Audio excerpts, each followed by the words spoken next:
Hello viewers, you're watching DNA. I'm Abhijit and with me is Ridvesh Singh Mani, a policy analyst. And as we record this video right now, the second semi-final between New Zealand and South Africa is currently underway. India has already made its way into the finals, but as we know, there are aspects of sports that have far-reaching impact beyond sports. Now, since we started talking about the Champions Trophy, as we know, the current Champions Trophy is being hosted in a hybrid format, with the matches of India being played in Dubai, UAE. Let's talk about the growing influence of UAE and the Dubai factor in cricket. It has been a factor for about 40-50 years now, but let's talk about it in the current context. How is that shaping cricket and politics more than cricket? Exactly. So there are a few. So first, obviously, UAE has been a neutral venue even in the past, especially for India. That's where it got popularized since the 80s, in fact, right? And the 90s, and then India, Pakistan stopped playing cricket. But then, after there were security issues, Pakistan also started playing even its Test cricket in the UAE. We also had one season of IPL being played in Dubai. Yeah, that is one day. One day is, and IPL is, but even Test, Pakistan even does its Test over there, right? Yeah. Now, one is UAE hosting all these events. The other is the UAE also probably wants that this should result in popularizing the game locally. In their own so that's why if you see their own teams, a lot of, again, South Asian expats are part of that. And even at the school level, even amongst the locals, they want to popularize it. So that is cricket itself. Then it's part of a larger thing about sports diplomacy, as we talk sports, about. not only sport, but hosting, mega events. Diplomacy is obviously part of the foreign policy. That you can also say, you can either say sports diplomacy, you can say soft power. The UAE is overall soft power, right? But hosting mega sports events, now UAE is hosting mega events. Saudi is also doing something. Saudi is also doing that, yes. Qatar is doing it. There was talks at some stage that maybe Saudi also, even the IPL matches, right? It hosts them. Auction was hosted in Saudi. Auction was hosted there. So I think this has certainly, it's very interesting. But UAE, because of the demography and the expats from South Asia, I think it's very interesting. And they want to use, I think, so there's the economic aspect, the people coming from South Asia to watch the matches. Then soft power aspect, and the cricketing aspect of the local expats, and that they should also play a role in further popularizing the game within the UAE. And former, I think, cricketers are also used.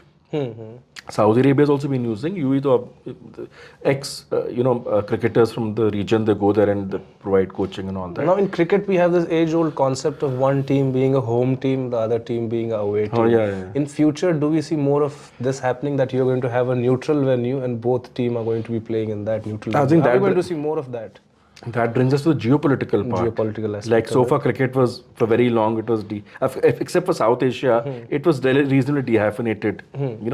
From now this certainly will be an issue in the future. And if you have venues like UAE available, then it's also an alternative, right? Of course. Now, I think it would be interesting to see if UAE, this experiment, is taken forward from 50 overs to even Test cricket at a certain stage. Countries may play, you have countries from both other nations and they play in UAE at some stage. Now, talking at a political level, what is it that UAE offers that internationally it is chosen as a venue? And it's like a go-to venue when people do not have any other option to go to. What is the logistics? It already has this existing sports infrastructure. For South Asian teams, especially it's closer to. It's much closer.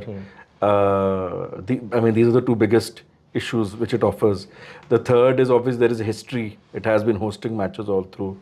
And the fourth is, you see, as you said, the commercial aspect is very important. So there's also something at the back. There are other venues also, but you know that you're going to get an audience. You have a captive audience in the form of South Asian expats, and because even the locals, they've been interested in the game since the 80s when the India. And I think another aspect is that you can find reliable conditions in UAE, because we tried hosting cricket matches in USA, but we saw the kind of pitches we got out there. It was not I think very conducive for cricket. That is a new experiment. We've also, in the past, you've tried things like the Singa Cup in Singapore also, but nothing has worked out the UAE. But I wouldn't be surprised if other Gulf nations also, because they're focusing so much on sports, be it at least Saudi Arabia for sure, in terms of IPL or exhibition, to begin with exhibition matches, and even country like Oman is also Oman, and they have, again, you need to have, if you don't have a strong presence of expats, that's the first back. You could have the infrastructure, but you couldn't, if you don't have the audience, there's no point.